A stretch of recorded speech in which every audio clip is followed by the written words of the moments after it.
Aujourd'hui, j'ai envie de te parler de sommeil, puisque, je te le rappelle, la qualité de ton sommeil aura un impact sur la qualité de ta détox.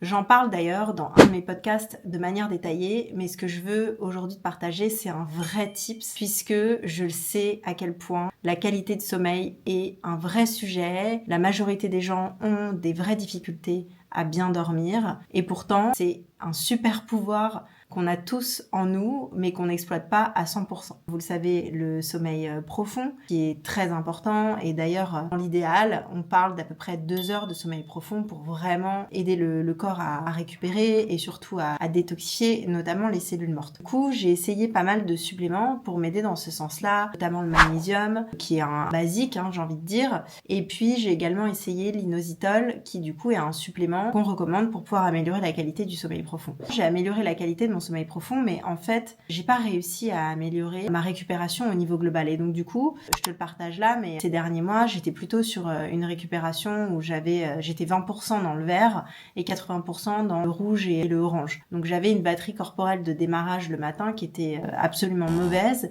Et donc je le sentais que j'étais épuisée. Je me disais, mais punaise, malgré l'hygiène de vie que j'ai, le rythme de sommeil que j'essaye de garder plus ou moins stable et surtout la supplémentation que je prends, j'arrive pas à comprendre pourquoi est-ce que je suis beaucoup dans le rouge ou dans le orange.